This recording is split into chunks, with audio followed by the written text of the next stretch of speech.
We come now to the issues that will be considered by the General Assembly. We are about to put the United Nations on trial. The old organisations will be finished and a new one will emerge. This is not a normal gathering.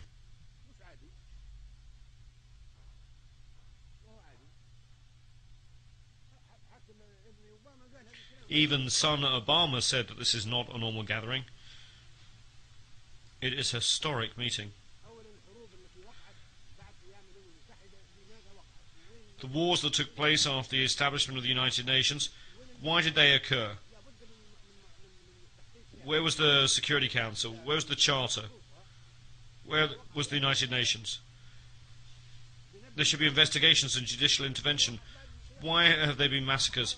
We can start with the Korean War because it took place after the establishment of the United Nations. How did a war break out and cause millions of victims? Nuclear weapons could have been used in that war. Those who are responsible for causing the war should be tried and should pay compensation and damages.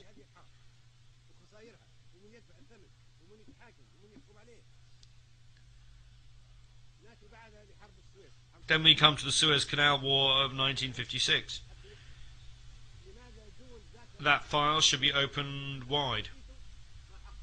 3 countries with permanent seats on the Security Council and with the right of veto in the Council attacked a member state of this General Assembly. A country that was a sovereign state, Egypt, was attacked. Its army was destroyed. Thousands of Egyptians were killed and many Egyptian towns and entities were destroyed, all because Egypt wanted to nationalise the Suez Canal. How could such a thing have happened during an era of United Nations and the Charter? How is it possible to guarantee that such a thing will not be repeated unless we make amends for past wrongs? Those were dangerous events, and the Suez Canal and Korean War files should be reopened. Next we come to the Vietnam War. There were 3 million victims of that war. During 12 days, more bombs were dropped than during 4 years of the Second World War.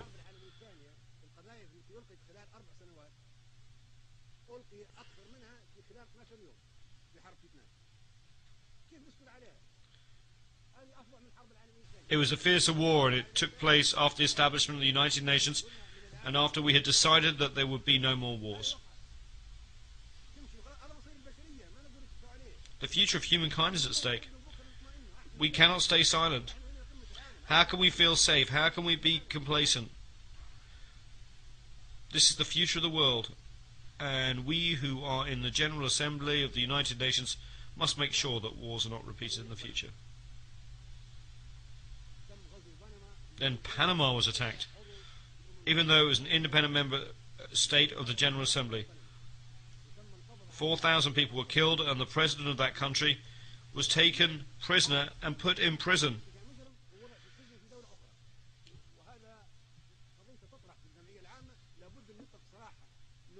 Noriega should be released.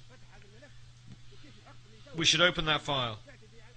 How can we entitle a country that is a United Nations member state to wage war against another country, capture its president, treat him as a criminal and put him in prison? Who would accept that?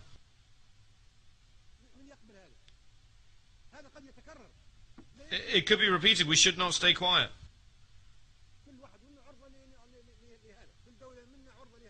We should have an investigation. Any one of us member states could face the same situation, especially if such aggression is by a member state with a permanent seat on the Security Council and with responsibility to maintain peace and security worldwide. Then there is the war in Grenada. The country was invaded even though it was a member state. It was attacked by 5,000 warships, 7,000 troops and dozens of military aircraft. It's the smallest country in the world. This occurred after the establishment of the United Nations, of the Security Council and its veto, and the President of Grenada, Mr. Maurice Bishop, was assassinated. How could that have happened with impunity? It's a tragedy. How can we guarantee that the United Nations is good or not, that a certain country is good or not? Can we be safe or happy about the future or not? Can we trust the Security Council or not?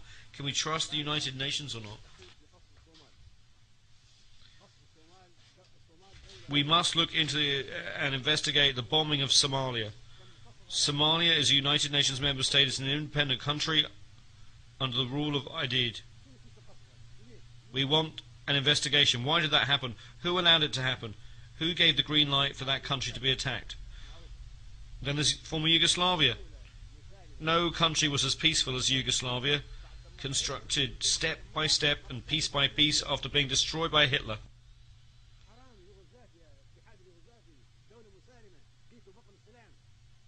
We destroyed it, as if we were doing the same job as Hitler.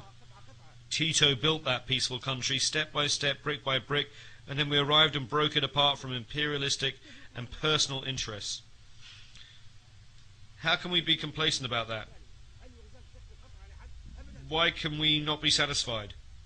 If a peaceful country like Yugoslavia faced such a tragedy, the General Assembly should have an investigation and should decide who should be tried before the International Criminal Court. Then we have war in Iraq, the mother of all evils.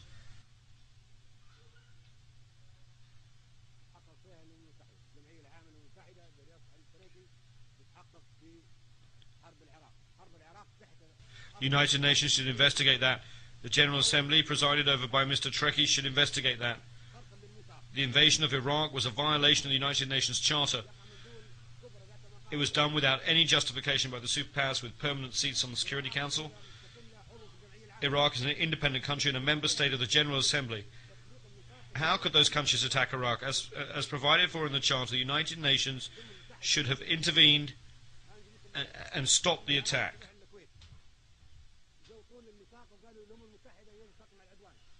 We spoke in the General Assembly and urged it to use the Charter to stop that attack. We were against the invasion of Kuwait, and the Arab countries fought Iraq alongside foreign countries in name of the United Nations Charter.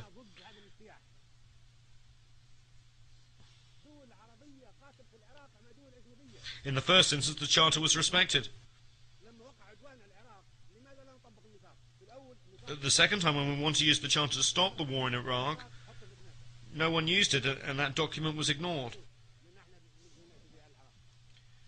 Why did that occur?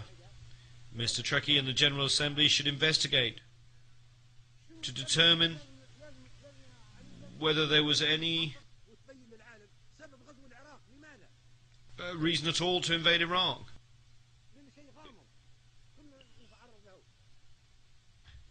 Because the reasons for that attack remain mysterious and ambiguous, and we might face the same destiny.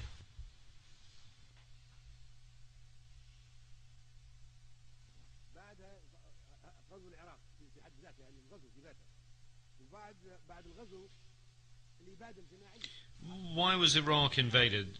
The invasion itself was a serious violation of the United Nations Charter, and it was wrong. There was also a total massacre or genocide. More than 1.5 million Iraqis were killed. We want to bring the Iraqi file before the International Criminal Court, and we want those who committed mass murder against the Iraqi people to be tried. It's not easy for Charles Taylor to be tried, or Bashir to be tried, or for Noriega to be tried. It's all easy for them.